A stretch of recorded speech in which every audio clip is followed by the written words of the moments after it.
Dans le Mac de la Santé aujourd'hui, on vous parle des accidents médicaux qu'on appelle également des erreurs médicales. Oui, des diagnostics posés trop tard, des erreurs de traitement et de prise en charge. Et au bout du compte, ce sont les patients qui en pâtissent. Un médecin a mené l'enquête. On vous explique tout dans quelques instants.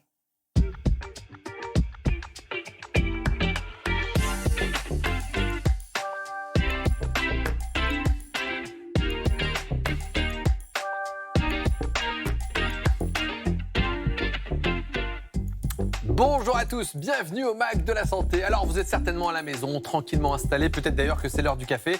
Eh bien en tout cas, on va passer 1 heure ensemble à répondre aux questions que vous nous posez, à prendre soin de votre santé, de votre bien-être et aux questions que vous aussi, on vous pose. Rim, bonjour. Bonjour Jimmy. Vous allez répondre à la question de Chantal à propos d'un aliment que je ne connaissais pas qui serait anti-cholestérol. Et oui, vous voyez ces petits comprimés là, c'est de la levure de riz rouge et de plus en plus de personnes les prennent pour lutter contre le cholestérol, mais on va voir que c'est pas du tout anodin et qu'il peut même y avoir des effets secondaires. Jean-Victor Blanc, bonjour. Bonjour. Vous parlez de séries, de films pour aborder des thèmes au sujet de la santé mentale et aujourd'hui une série américaine Euphoria. Exactement, c'est une série avec Zendaya, Jacob Elordi ou Sydney Sweeney. Je ne sais pas si ça vous dit quelque chose. C'est vos crushs personnels? Exactement. C'est les crushs d'une génération de la Gen Z et on va parler de en quoi cette série est emblématique de la santé mentale de cette génération. Même les millennials. Hein. Exactement, mais on va se mettre dedans. Moi je suis perdu, hein. Les Gen Z, millennials, On va faire le millennials. point là-dessus, Jimmy. pendant Merci, la j'en ai bien chronique. besoin. Et nous retrouverons Nordine Atab, notre coach sportif en reportage. Cette année, vous le savez, Nordine part à votre rencontre pour vous aider à vous mettre ou remettre en mouvement. Aujourd'hui, Nordine va aider une jeune femme que vous connaissez forcément et qui souhaite se remettre à la course à pied. Suspense. Dans notre série Le Pouls de la France, nous irons dans le nord de la Loire à la découverte d'une initiative qui permet de lutter contre le manque de kinésithérapeutes. Le principe est simple, une équipe mobile de kinés qui se déplace directement au domicile des patients et ça marche. Nous répondons ensuite à toutes vos questions autour de la solitude. Comment faire pour se sentir moins seul au quotidien? Quels sont les exercices très simples et concrets que vous pouvez mettre en place? Les explications et conseils d'un médecin psychiatre. Nous sommes en direct, vous pouvez nous poser toutes vos questions par SMS au 41 555. Tout de suite, le journal avec Emma Strack.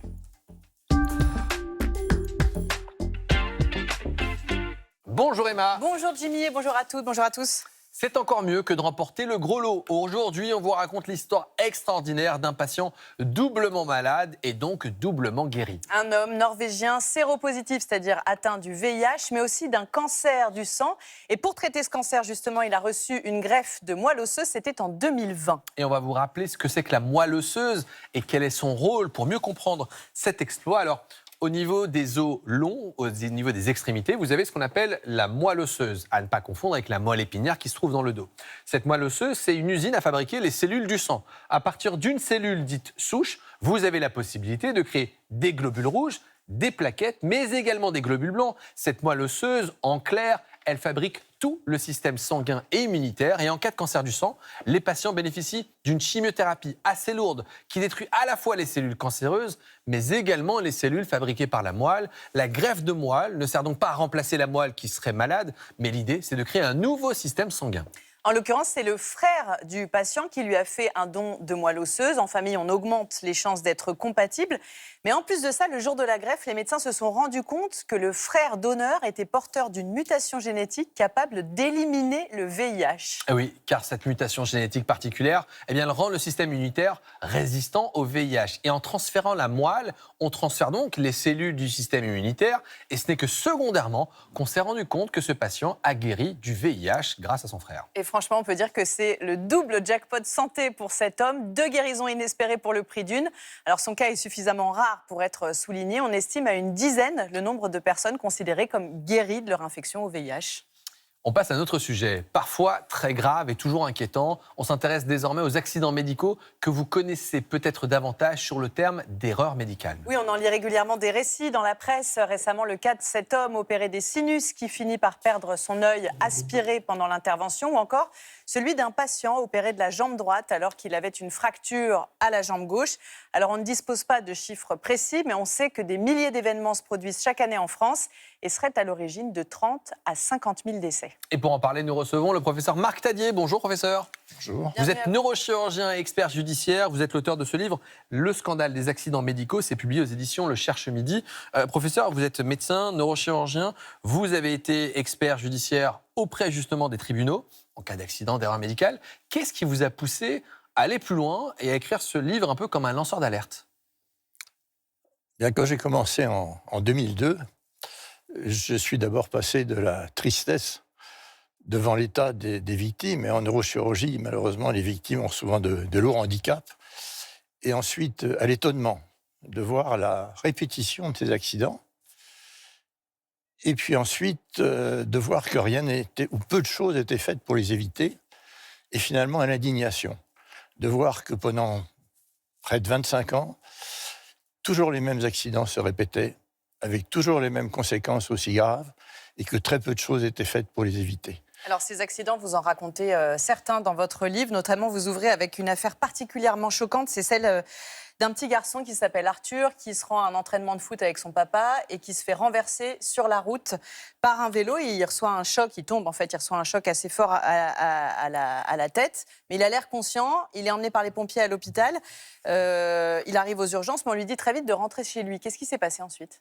En fait, il est examiné par l'interne et puis par l'urgentiste, qui constate qu'il a très mal à la tête et qu'il pleure, tellement il a mal. Mais l'examen est normal. Donc, il dit à son père, vous pouvez le ramener chez lui. Et le père, qui est kinésithérapeute, lui dit, mais enfin, docteur, il a très mal, je le connais. Il pleure, c'est pas son habitude. Vous pouvez pas lui faire un scanner. Et l'urgentiste, aussitôt, monsieur, vous êtes peut-être kiné, mais moi je suis médecin, je connais mon métier, je vous dis que demain matin il sera à l'école, je lui donne un analgésique, ramenez-le chez lui. Donc il le ramène chez lui, il le couche, et puis il se plaint de plus en plus de mal à la tête, et quand sa mère arrive, elle le voit, qu'il pleure, qu'il est plus somnolent, qu'il a du mal assez, elle lui donne un verre de jus d'orange qu'il va lâcher, donc elle s'affole, et elle dit vite, il faut le ramener à l'hôpital. Malheureusement, c'est l'heure des encombrements. À l'hôpital, le parking est plein. Bref, un certain nombre de temps se passe. L'urgentiste dit, encore vous, pourquoi est-ce que vous revenez? Mais voilà, mais non, je lui ai dit que... je vous ai dit, mais pour vous rassurer, on va faire une radio de l'épaule. Demande de radio de l'épaule, perte de temps. Et puis, pendant que la radio est faite, tout le monde s'affole. Arthur, malheureusement, s'aggrave. Il est transféré en urgence à 70 km de là, dans le service de neurochirurgie. Mais malheureusement, il est trop tard. Qu'est-ce qui aurait dû être fait dans ce cas-là pour éviter ce drame ? Devant des maux de tête intenses, même si l'examen est normal, un scanner doit être fait, ou sinon au moins gardé à l'hôpital en surveillance pour au moindre signe faire le scanner. Ça, c'est des recommandations ? C'est des recommandations. Mais là, c'est une erreur humaine, tel qu'on dit. Il suffisait de faire un scanner. C'est vrai que c'est toujours plus facile a posteriori de dire c'était évident, même si ça l'était peut-être. Mais est-ce qu'on a une explication de pourquoi l'urgentiste, à ce moment-là, dans sa tête, qu'est-ce qui se passe pour ne pas faire le scanner? Est-ce qu'il est débordé? Est-ce qu'il est fatigué? Est-ce qu'il est stressé? Est-ce qu'il est incompétent? Il faut qu'on trouve des explications pour éviter que les erreurs ne se produisent. C'est l'ensemble. Il est sûrement débordé, ce qui fait que ce qui devrait surgir aussitôt dans sa mémoire, c'est céphalée intense égale scanner, ne surgit pas. Et en plus, une personnalité particulière, malheureusement fréquente, c'est moi le médecin, vous demandez un scanner, pas question, vous êtes la famille. Il y a le cas des médecins et vous racontez une autre histoire en chirurgie, en neurochirurgie, le cas de Jérémy, un agriculteur de 35 ans. Il a une hernie discale, il se fait opérer, il fait une complication assez rare mais qui est classique, un hématome au niveau de la moelle, de la queue de cheval. Il a des symptômes qui rapportent aux infirmières, sauf qu'il y a un retard de prise en charge. Il opérait que le lendemain.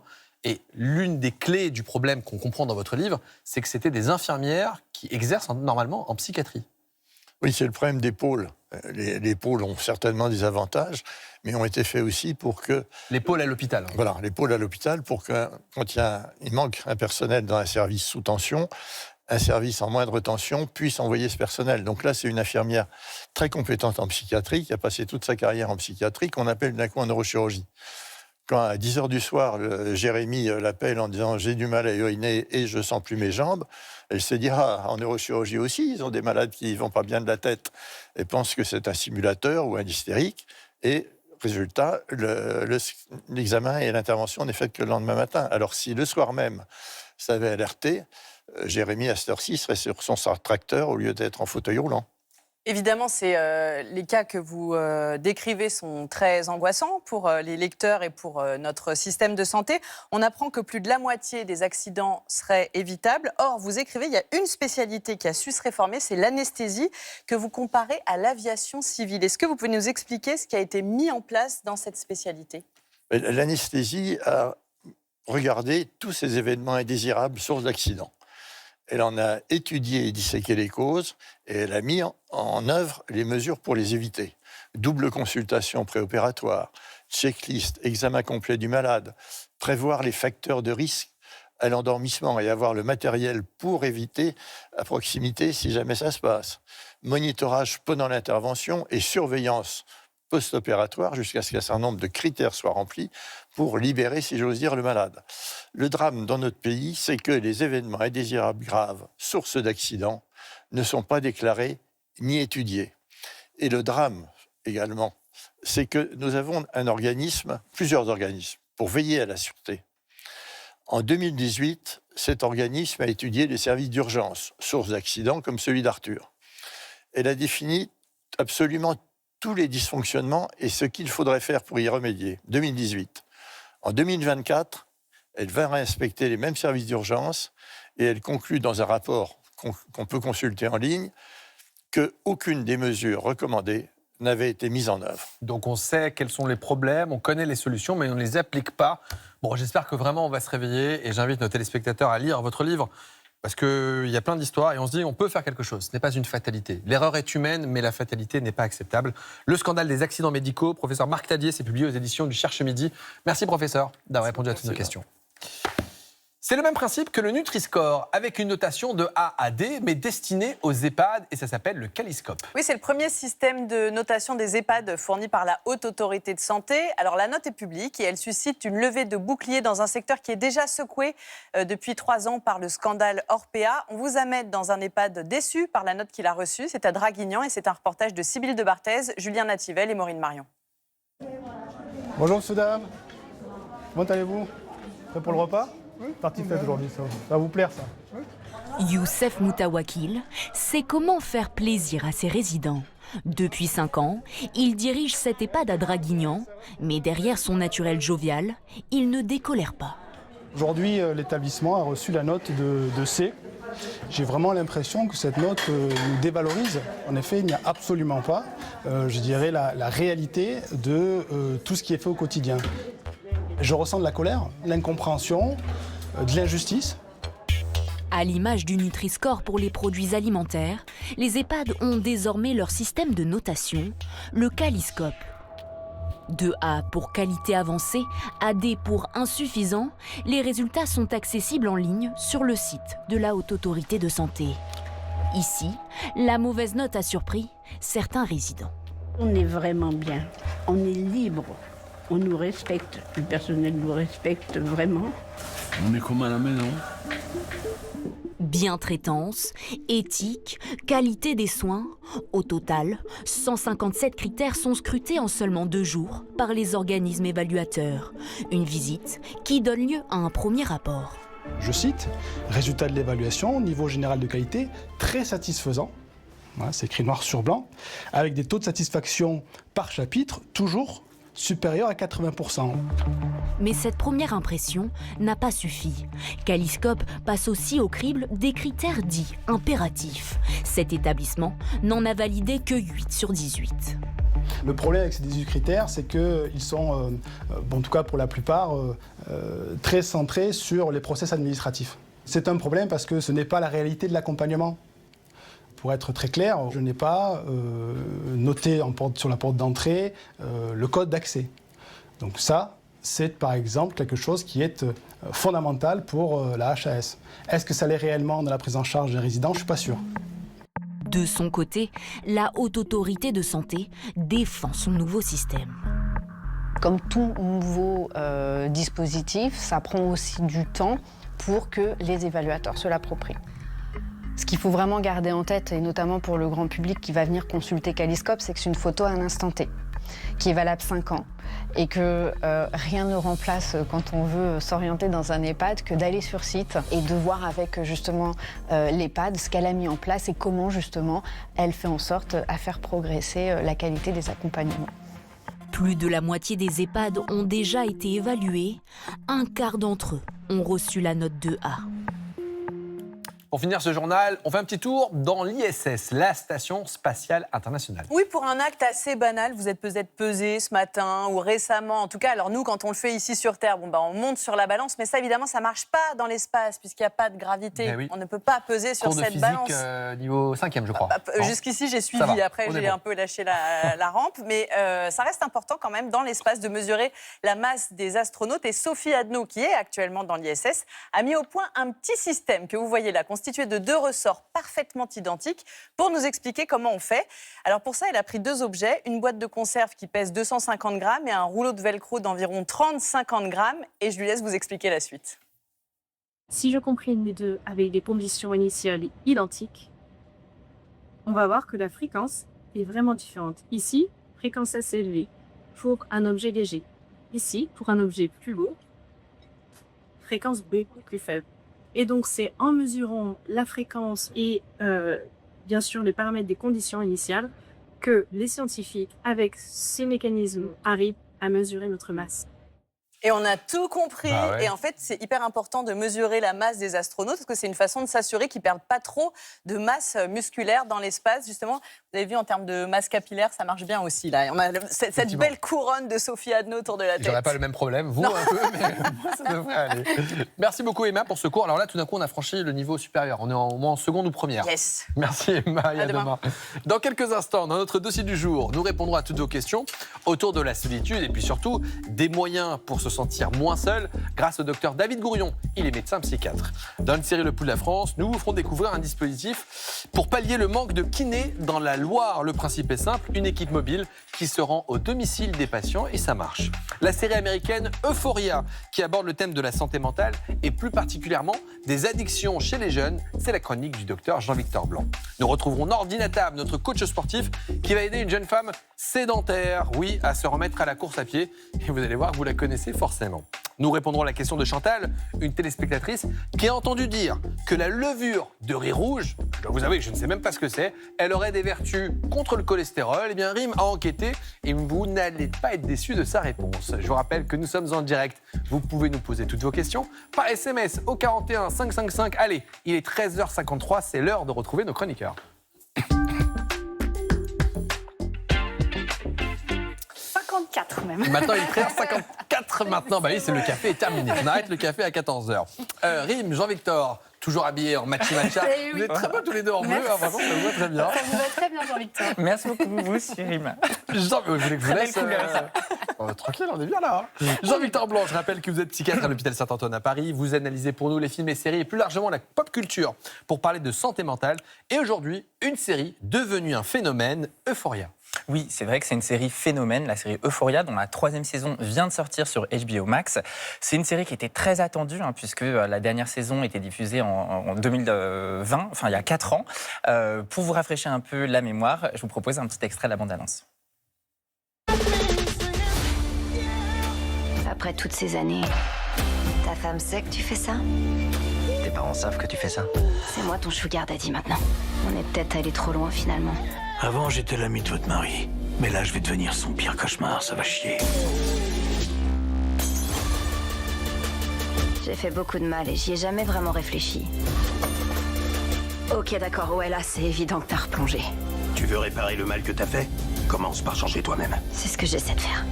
Bon, il se passe pas mal de choses quand même dans cette série-là. Oui, alors on suit Rue, jouée par Zendaya, qui est une jeune adolescente qui a une addiction aux opiacés très importante. On la suit à travers des périodes de soins, d'abstinence, mais aussi de rechute. Et cette série, à travers la bande de lycéens qui l'accompagnent, on découvre plein de sujets qui concernent la génération Z. Ça va être le harcèlement en ligne, les réseaux sociaux, comment construire son identité. Et c'est pour ça qu'elle a été qualifiée de phénomène pour cette fameuse Gen Z. Alors la Gen Z, c'est quoi? C'est la génération des personnes qui sont nées entre la fin des années 90 et le début des années 2010.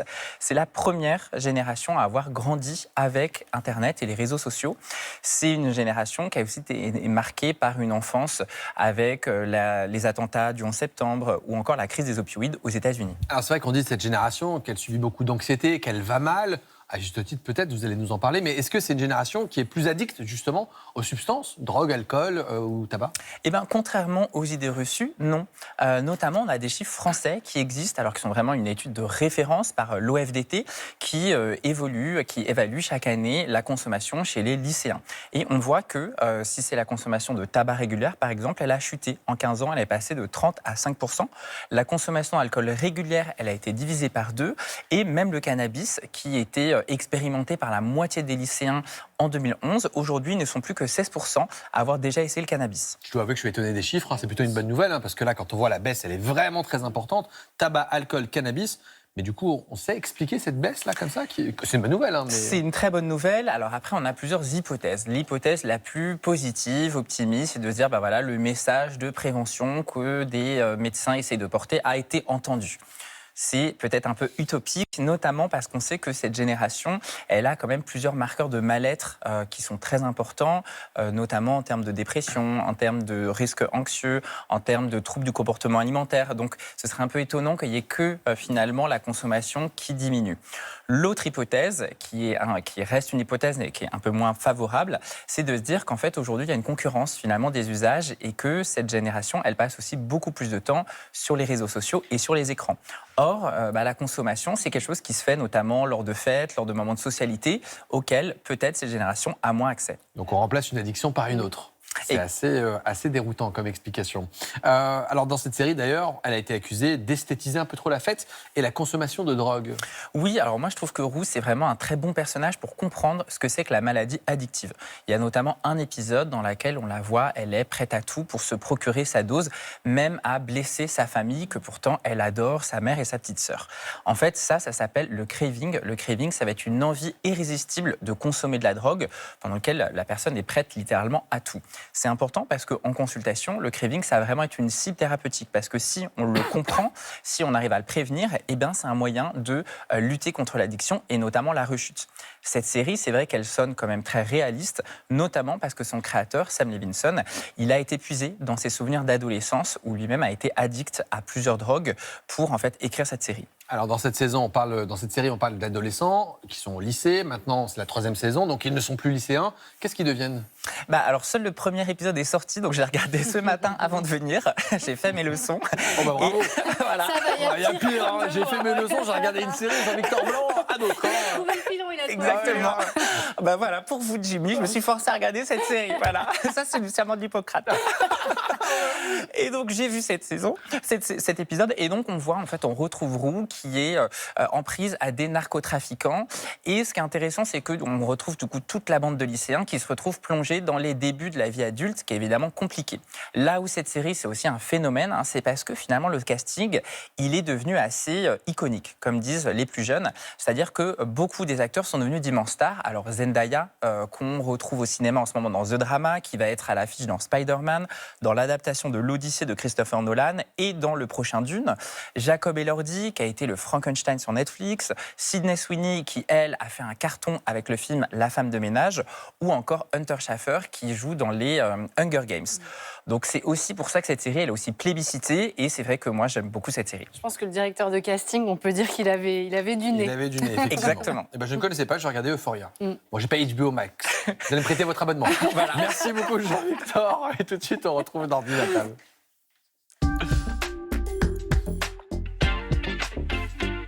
Mais avant de retrouver Nordine, on a reçu cette question de Odile qui nous demande si l'isolement social peut avoir, la question a disparu.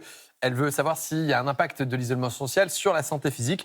Eh bien, nous répondrons à cette question dans quelques instants dans notre dossier du jour. Aujourd'hui, Nordine, notre coach sportif, va aider une personne que vous connaissez bien, fidèle téléspectateur du MAC de la Santé. Je vous donne un indice, elle est autour de cette table et elle est habillée en bleu. Son objectif, reprendre la course à pied. Voyez ce reportage de Camille Leclerc, Julien Nativel et Nelly Gabi.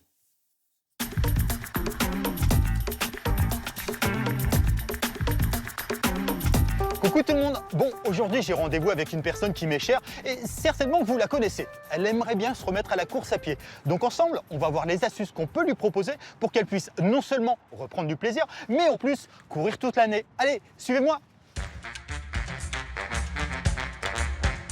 Hello Nordine. Coucou Rim. Bon, j'ai cru comprendre que tu voulais te remettre à la course à pied. Oui, je suis vraiment motivée. Donc j'ai arrêté il y a 6 mois à peu près, après avoir couru pendant 1 an. Je trouve ça trop dommage. Et je le sens, parce que je me sens un peu molle, un peu... Ouais.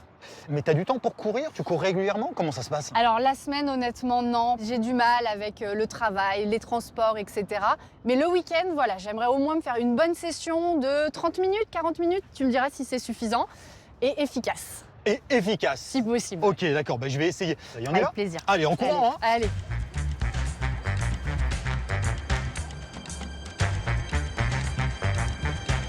Alors, Rim, on va débuter par un premier exercice. Donc là, ce que je vais te demander, ça va être de venir taper les paumes des mains avec les genoux. Donc là, on est parti. C'est ça. Super. Parfait. Je te fais pas mal. Non, ça va. Voilà. Allez, maintenant, on va le faire, mais de manière un peu plus dynamique. Allez. D'accord? C'est bien, Rim. Allez, on garde le buste droit. Très bien. Super. Eh ben, c'est parfait. Bon, c'est assez haut, là? C'est super. Fais voir. Eh ben, c'est bien, là. Alors explique-moi Nordine, ça sert à quoi concrètement pour ma course? Ce qui est intéressant sur cet exercice-là, c'est qu'au final, on va apprendre au corps à pouvoir bien se positionner pour pouvoir après courir de manière optimale. Voilà. Allez, on va jusqu'à la mer comme ça. Top, on va repartir en trottinant.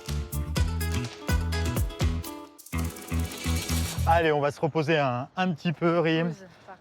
Pourquoi tu as choisi la course à pied? Pourquoi pas de la piscine ou autre? Et tout simplement parce que c'est vraiment le sport le plus simple. Tu as juste à enfiler un jogging, une paire de baskets. Ça coûte rien du tout. Et je trouve que ça donne une sensation à la fois de liberté et aussi un peu de puissance. Pourquoi tu avais arrêté d'ailleurs la course à pied? Tu n'avais plus du tout envie ça... Alors, j'avais encore envie, mais par contre, je me démotive vite. Dès que je vois un mauvais temps, je me dis, voilà. Ouais. Et j'arrive pas, tu vois, à passer ce cap de mettre mes baskets et de sortir quand il fait pas beau. Rassure-toi déjà, tu n'es pas la seule. Donc l'essentiel, c'est de faire en sorte de pouvoir varier les séquences, par exemple, d'exercices spécifiques adaptés à la course à pied. Alors tu sais quoi? Je vais aller te montrer un deuxième exercice. On y va? Allez, c'est parti. Allez, go! Hop. L'objectif, ça va être d'avancer en reproduisant le premier mouvement. Par contre, il va y avoir une résistance avec l'élastique. Allez, c'est parti. Là, c'est ça, Rim. Allez, c'est super. On accélère. Ah ben moi aussi, là, ça y est, tu me tires. Bravo. On reste placé, le buste est droit et on lève les genoux. Allez, Rim. 3, 2, 1. Top, on récupère. Qu'est-ce que tu as senti là avec l'élastique? Alors, j'ai senti que ça me tirait vers l'arrière. Eh oui. Et du coup, Nordine, tu peux m'expliquer à quel moment je le fais dans mon entraînement? Je suis un peu soufflée. Tu peux très bien accrocher l'élastique autour d'un arbre et là, toute seule, tu l'enfiles et hop, tu te fais tes petites sessions, par exemple, sur 15 ou 20 secondes et puis tu te fais 3 à 4 séries. Je trouve ça super parce que là, je sens que ça viendrait très naturellement, la course. Donc c'est sûr, au moins le premier, je vais le faire. C'est une mécanique qui va être instinctive et derrière, lorsque tu vas courir, tu seras bien placé. Bon, Nordine, c'était super. Tu m'as vraiment motivée. Mais il y a Jimmy et Emma qui m'attendent en plateau, donc il faut que j'y aille là. Bon, tu fais des bisous à tout le monde. Hein. Ça marche. Allez, à bye. bientôt. Salut, Rim. J'y vais en courant. Pour terminer, un conseil. Prenez du plaisir. Et pour ça, 2 astuces. Marchez durant vos séquences de course à pied. Si vous débutez ou vous reprenez la course, n'ayez pas peur de marcher. Ça, c'est la première chose. Et la deuxième, mettez-vous des micro-objectifs. Par exemple, en rendant visite à un ou une amie. L'idée, c'est de pouvoir justement augmenter progressivement la distance. Vous allez voir, vous allez durer toute l'année. Allez, à vous de jouer. Eh bien, bravo, Rim. Merci, Jimmy. C'était dur, les exercices. Hein. Bah, ça n'a pas l'air comme ça, mais vous confirmez que c'était difficile. C'était dur, Au final, ouais. est-ce que ça a marché? Est-ce que ça vous a motivé à vous remettre à la course? Oui, regardez, pour preuve, ce week-end, je vous ai envoyé ma petite photo et avec mon temps, vous savez, mon temps et puis ma distance, ça va apparaître. 5 km, c'est un de mes records. Bah, c'est très bien. Voilà, et j'ai fait ce qu'il a dit, je marche, je cours et surtout je m'amuse et du coup je me motive. Eh bien, pas mal. Et vous avez tourné en rond là, vous avez tourné Oui, au c'est même une endroit. piste d'athlée. Ah, ok, non, mais c'est Ouais, bien. j'ai une piste Eh ben, d'athlée. bravo Rim et bravo Nordine, hein, parce que c'est vraiment le meilleur des C'est un coachs. super coach, franchement, il est trop Franchement. motivant. Et on le retrouvera très prochainement en plateau, parce qu'on sait que Nordine, il fait partie de la famille du Mac de la Santé et on a besoin aussi de l'avoir en plateau. Et en général, il se passe pas mal de choses. Merci beaucoup, clair. Rim. Merci. Maintenant, on a un appel à témoins. Vous, pour un reportage, vous avez souffert, vous souffrez d'halitose. Vous savez, de la mauvaise haleine, et ce, de façon quotidienne. Appelez-nous au 01 76 52 59 79. Et tout de suite, c'est Rim qui répond à toutes vos questions. Oui, car je ne suis pas qu'une sportive.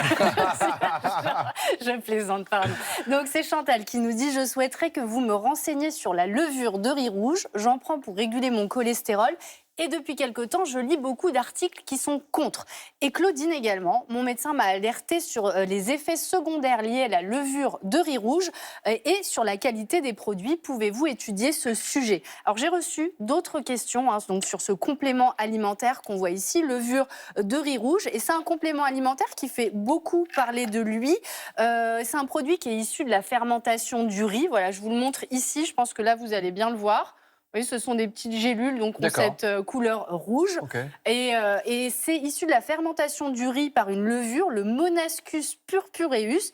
Et c'est la levure qui est rouge, pas le riz. C'est très coloré, donc ça a été utilisé dans des colorants alimentaires, notamment dans les sauces, les légumes marinés. Et en Asie, c'était utilisé dans la médecine traditionnelle. Et chez nous, depuis une trentaine d'années, eh bien, c'est devenu un complément alimentaire couru. Alors, je ne vois pas bien le lien entre ce complément alimentaire et la baisse du cholestérol. C'est quoi le raisonnement? Alors, parce que cette levure, elle contient des molécules qui s'appellent les monacolines, et en particulier les monacolines K.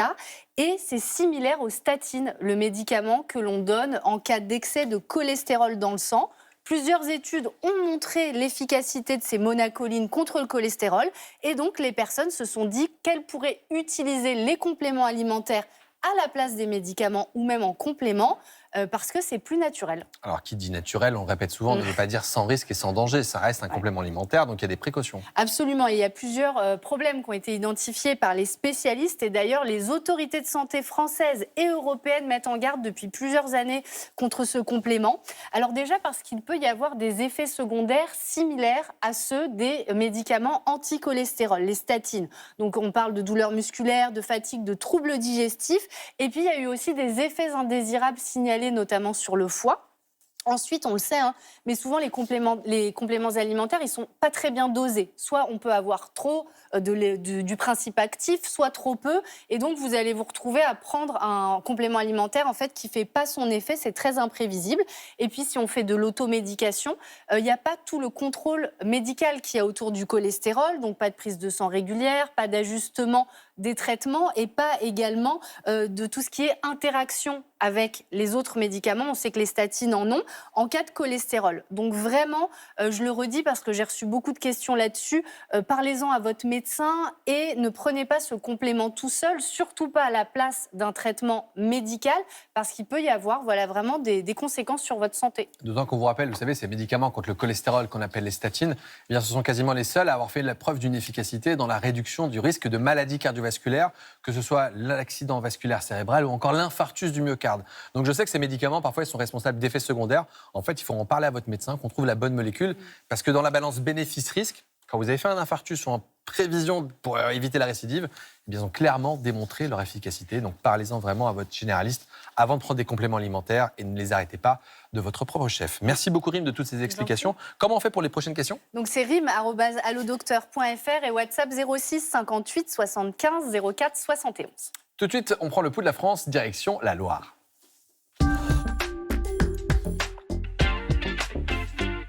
Et plus précisément, le nord du département de la Loire qui est confronté à une pénurie de kinésithérapeutes. Alors, pour y répondre, une équipe mobile a été mise en place. Le principe est simple, aller consulter au domicile des patients. Reportage Camille Leclerc, Julien Nativelle et Maureen Marion.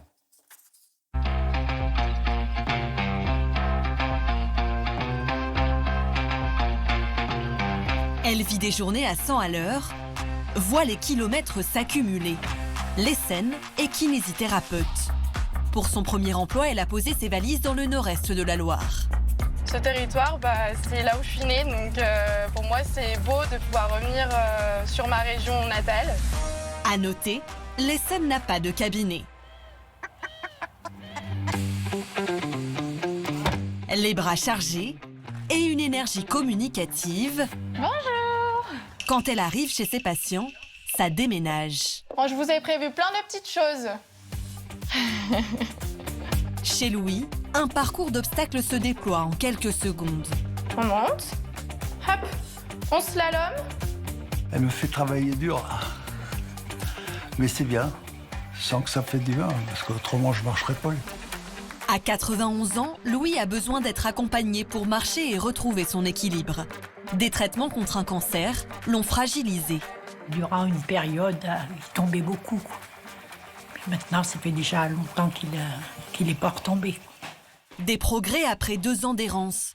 Car ici, trouver un kiné à domicile est pour beaucoup une mission impossible. Depuis 2022, il a été malade et à la sortie de l'hôpital, il aurait fallu un kiné et on n'en a pas trouvé. Personne ne veut se déplacer. L'Essonne fait exception.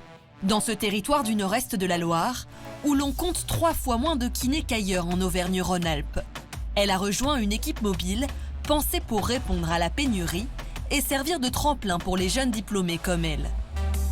On n'a pas de charge de cabinet, on ne doit pas d'argent à qui que ce soit. J'ai vraiment que l'essence de ma voiture et les différents frais qui accompagnent la voiture pour me déplacer. Faut aimer le contact, faut aimer les gens, parce qu'on va quand même chez eux. C'est des liens plus forts, je dirais, que des liens en cabinet. Allez, encore, on se redresse. Voilà. Dur. Montrez comme vous êtes belle un peu, là. Ici, un tiers des habitants ont plus de 60 ans. Et la kiné à domicile est victime de son succès. Et j'ai attendu madame 3 mois avant qu'elle ait une place. Ah ben, je suis contente, oui. Et puis j'espère la garder le plus longtemps possible. Qu'elle m'en donne un peu de souplesse au moins. Le fait d'attendre autant de temps pour avoir une prise en charge, ça peut empirer. Elle peut avoir des douleurs qui sont plus importantes, avoir de plus en plus de difficultés à se déplacer. Le dos de Georgette est désormais entre de bonnes mains. Jusqu'à 120 patients visités par semaine, c'est autant de problématiques différentes à prendre en charge pour l'Essonne. On va inspirer par le nez. Et pour certains patients, ces soins sont indispensables. Il a 95 ans. C'est pas une petite... Puis il a tellement travaillé dans sa vie. Il a eu les poumons très abîmés à cause de son travail. Roger n'a jamais fumé. Il était agriculteur et a respiré des poussières durant toute sa carrière. Il souffre d'une BPCO, une maladie chronique inflammatoire des bronches. L'Essonne l'aide à expectorer. Au début, je souffle après, à la fin. Qu'au début. Si on ne vient pas les aider à sécréter, ça va entraîner des infections, des hospitalisations à répétition. Là, ça permet vraiment de le maintenir à domicile. C'est vraiment quelque chose de vital. Et 2 après-midi par semaine, c'est dans une grande maison que se rend l'Essonne. Elle remet en mouvement une quinzaine de résidents de cette EHPAD. Allez, on accélère, on accélère, on accélère. Son dynamisme fait du bien à tout le monde, y compris au personnel soignant.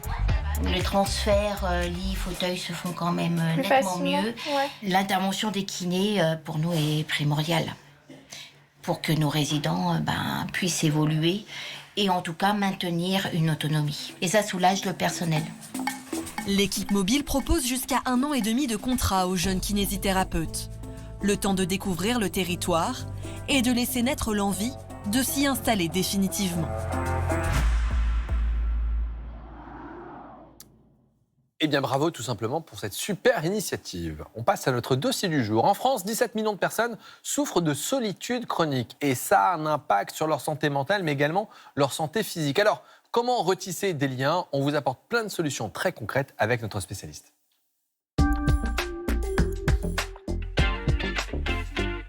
Et nous sommes ravis d'accueillir le docteur David Gourion, psychiatre et auteur de ce livre « Remède à la solitude ». C'est publié aux éditions Marabout. Bonjour. Bonjour. Merci d'avoir accepté notre invitation. Vous pouvez encore nous envoyer vos questions par SMS au 41 555. Petite question, c'est quoi la solitude? Est-ce qu'on a une définition? À partir de quand on peut dire « je me sens seul » ? La solitude, c'est ce qu'on ressent à l'intérieur. L'isolement, c'est l'extérieur. Mais par contre, le ressenti, et on peut se sentir très seul, même quand on est très entouré, ce qui n'est pas mon cas là, je me sens très bien parmi vous. Ça veut dire qu'on peut aussi avoir plein d'amis virtuels sur les réseaux sociaux et se sentir quand même très seul, même avec beaucoup d'abonnés et même beaucoup de discussions? Oui, alors il y a beaucoup de travaux de recherche qui ont avancé sur la compréhension du cerveau social. On pourrait dire l'intelligence relationnelle. Et les écrans, c'est super, mais ça n'active pas tellement les neurones de l'intelligence sociale, de l'intelligence relationnelle, en dehors de cette émission, évidemment. Mais ça veut dire quoi? Que quand on a des likes, quand on clique, on a de la récompense, mais qui n'est pas suffisante en fait? On a un petit flash de dopamine dans le cerveau. Hein. Les likes, ça fait toujours quelque chose, on l'a tous ressenti, mais ça n'est pas du tout... La relation, c'est un truc incroyable quand même, c'est très mystérieux, les liens, c'est très puissant. C'est un extraordinaire médicament, hein. Les liens sociaux, les psychiatres, on connaît bien ça. On le prescrit à nos patients d'ailleurs.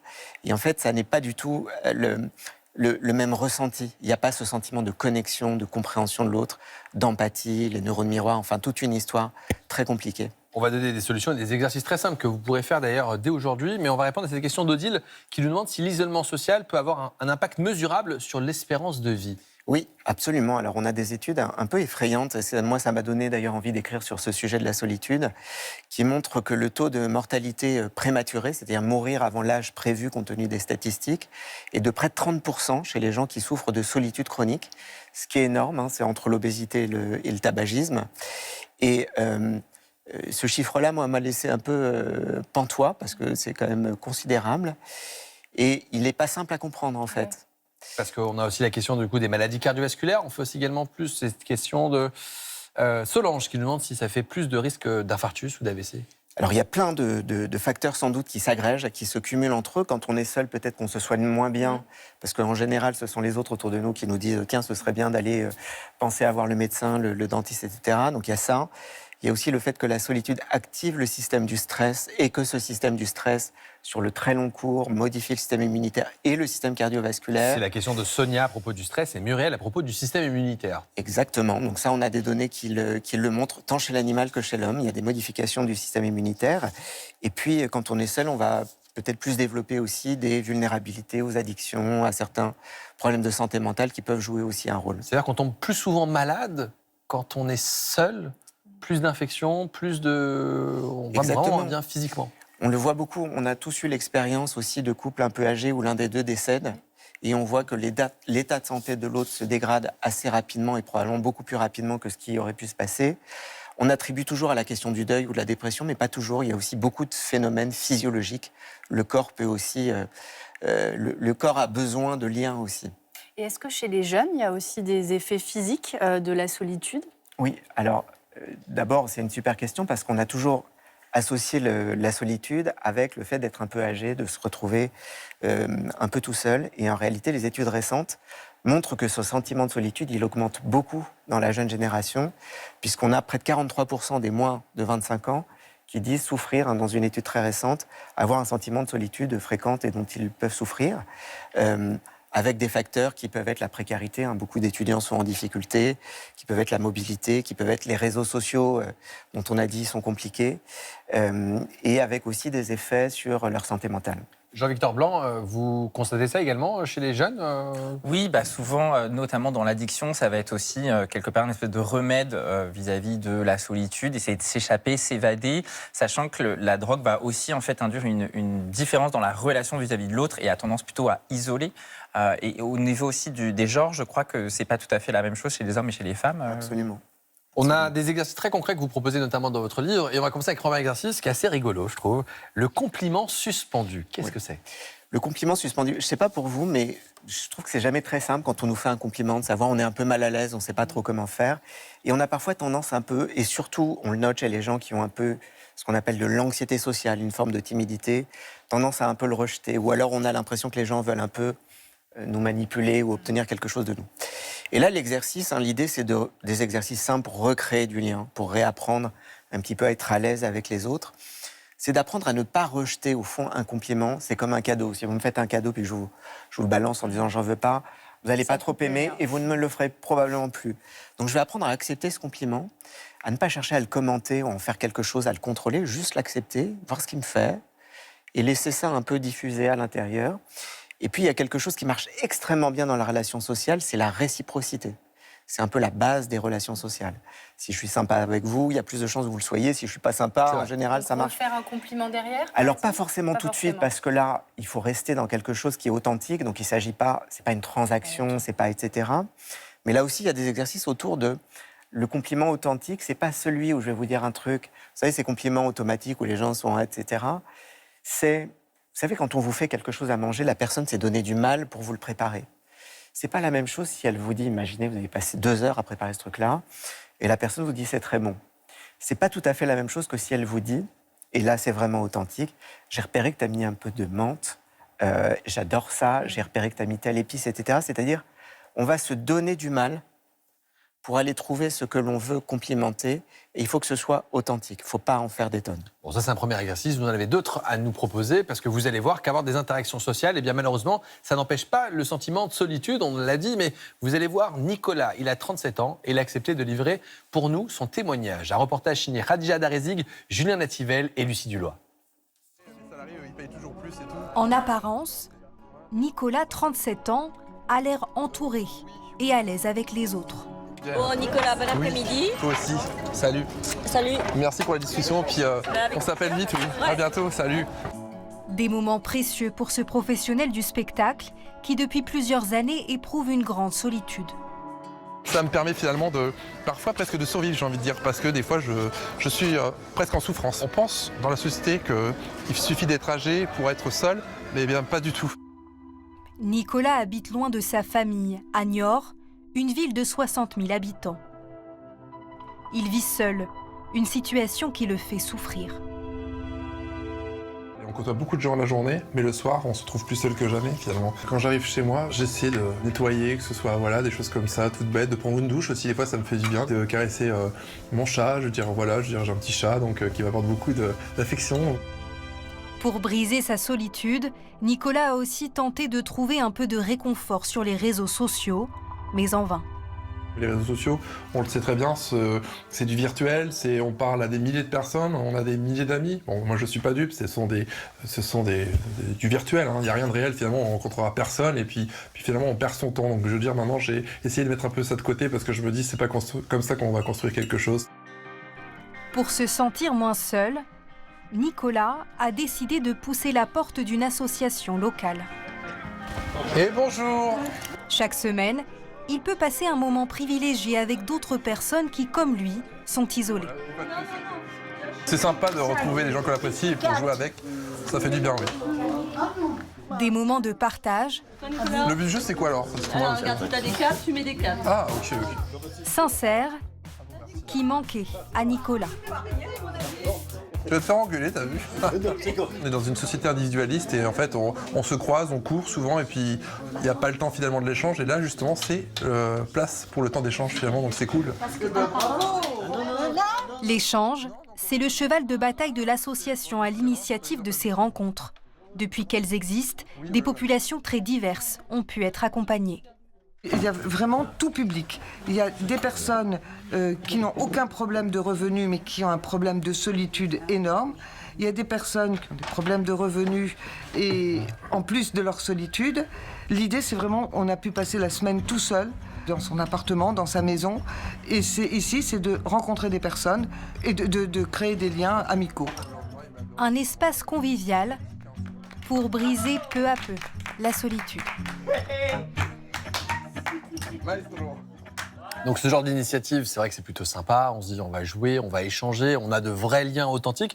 Et vous proposez un autre exercice dans votre livre, le micro-miroir social, pour activer notamment les neurones miroirs dont vous avez parlé il y a quelques instants. Oui, absolument. Alors ce petit exercice, c'est j'essaye en fait simplement de ressentir une émotion quand je regarde l'autre personne et de nommer cette émotion. On dégage tous. Moi, je trouve que les êtres humains, on est un peu des générateurs d'ambiance émotionnelle. On génère quelque chose. Ces émotions peuvent être complexes. Et donc là, je vais essayer de me laisser contaminer. Moi, j'ai beaucoup apprécié juste un mot sur le Nicolas. Je trouvais ça assez génial, ce qu'il a fait. Je trouve qu'il a du mérite. En plus, c'est courageux d'en parler, de dire ça. Et c'est vraiment un exemple très courant de ce qu'on voit chez les jeunes. Mobilité, il est un peu loin de sa famille. Et il se retrouve un peu seul le soir avec plein d'amis sur Insta et pas beaucoup dans la vraie vie, même s'il a un très joli chat. Je trouve ça super, cette initiative et ces liens, l'associatif, la solidarité. Enfin, je pense aussi et que ça ne concerne pas que les vieux, vrais ces médicaments. Clubs, on va jouer au domino, au bridge, on a cette image un peu caricaturale. En fait, même les jeunes ont intérêt à aller jouer, même avec les vieux, et finalement, on peut passer à vraiment un bon moment. Absolument. Est-ce qu'aujourd'hui aussi, le fait qu'il y ait de plus en plus de télétravail, même si ça a des avantages, ça peut aussi un peu nous isoler ? C'est une super question. On en revient un peu du télétravail, hein. Moi, je sais pas pour vous, mais j'ai quand même beaucoup de patients qui, au bout d'un moment, trop de télétravail, tuent un peu le télétravail, si j'ose dire, en souffrent, se sentent un peu déconnectés, et je les incite à reprendre une partie de leur activité sur place, même si c'est loin, même si c'est fatigant, parce que là encore, les écrans, ça ne fait pas le même effet dans notre cerveau. Vraiment, même si on voit la personne, même si ça marche bien, ces applications, ces Zooms, etc., ça n'est pas du tout le même ressenti, on sent l'âme des gens quand ils sont à proximité, pas de la même façon, même sans croire à l'âme, que quand on les voit sur un écran. Vous proposez l'exercice de l'écoute en miroir. Oui. Alors, l'écoute en miroir, c'est parfois, on a tout. Pour revenir à quelque chose de très simple, les êtres humains, on est des êtres de lien et on a besoin d'être vus. Regardez un petit enfant, il va un peu courir de tous les côtés, il adore être regardé. On a ce besoin d'être vu, compris, entouré, etc. On le perd un peu en grandissant, on regarde un petit peu, on est un petit peu moins regardé que les petits enfants, mais on continue d'avoir besoin, ce besoin d'exister, d'avoir une place. Et parfois, c'est très difficile de la trouver. Parfois, on a des expériences de vie qui nous ont isolés. Parfois, on s'est senti trahi. Donc, vraiment, tout le projet du livre, c'est de redonner des clés, des petits exercices qui permettent de renouer ce lien-là. Et là, j'en donne un en particulier qui est parfois, on a le sentiment que les autres ne nous écoutent pas, qu'on est un peu invisible. Eh bien, on va faire l'inverse. Vous allez me parler, et moi, je vais essayer de répéter dans ma tête quelques mots qui résument ce que vous venez de me dire. Puis, je vais essayer aussi de retenir votre prénom, parce que ça fait toujours plaisir quand quelqu'un nous nomme par notre prénom. Donc, c'est plein de petits exercices comme ça, pratiques, qui aident à recréer du lien. Un autre exercice, le détecteur d'émotions. Oui. On essaie de comprendre ce que l'autre ressent. Oui, là encore, l'idée, c'est de faire travailler... on voyait tout à l'heure des exercices sportifs pour courir. Il faut entraîner nos neurones de la relation sociale, de l'intelligence sociale. Et pour ça, pour les entraîner, il faut utiliser, on parle des neurones miroirs, la capacité à être en miroir de l'autre, à le ressentir. Qu'est-ce que l'autre ressent? Je me mets à sa place, j'essaye de nommer ses émotions. On a 1 minute d'émission, le temps passe très vite. Françoise nous demande si la solitude choisie a les mêmes effets que la solitude subie. Excellente question, merci. Non, pas du tout. Parce que la solitude choisie, elle peut être très agréable. On peut avoir besoin d'un moment de retrait, de calme. La créativité, notamment, on peut avoir beaucoup besoin de solitude à ce moment-là, ce qui n'est pas du tout la même chose que la solitude subie, qui, elle, est douloureuse. Qu'est-ce qu'on fait, du coup, quand on commence à se sentir isolé, Maryse? Je pense que quand on commence à se sentir isolé, d'abord, pouvoir accepter qu'on a une émotion un peu douloureuse et que c'est normal. On n'est pas fou quand on ressent ça. Vous savez, il y a quelques milliers d'années, on vivait encore dans la forêt. Si vous me disiez, David, on t'aime bien, mais tu quittes le groupe, quelques heures après, j'étais probablement mort. Oui. Donc ça active des choses très angoissantes dans notre cerveau, le sentiment de solitude. Donc pouvoir accepter. Et après, je donne aussi des exercices sur comment réguler les émotions. Et à quel moment, pour terminer en 20 secondes, quand est-ce qu'on sait qu'on doit consulter un psy quand on se sent isolé? Quand on sent que réellement on n'arrive plus à fonctionner, quand on sent qu'on n'arrive plus à dormir, quand on sent qu'on perd un peu l'appétit, quand on sent que le corps lâche. Donc tous ces symptômes qui commencent à apparaître et qui montrent que la solitude se transforme en maladie. Parce que ça peut conduire à la dépression en 10 Exactement, secondes. exactement. Ça répond à la question exactement. d'Yvette. Eh bien, merci d'avoir répondu à toutes nos questions. On rappelle le titre de votre livre dans lequel on retrouve plein d'exercices très concrets. Remède à la solitude. C'est publié aux éditions Marabout. Voilà, c'est déjà la fin de cette émission. Rim, merci beaucoup. C'était un plaisir de vous voir courir avec Nordine. Jean-Victor, merci d'avoir fait vos devoirs et d'avoir regardé une série. Les téléspectateurs apprécient votre sacrifice. Demain, nous répondrons à toutes vos questions autour des prothèses dentaires. On parlera d'appareils, de couronnes ou encore d'implants. Je vous souhaite une excellente journée sur France 5. À demain.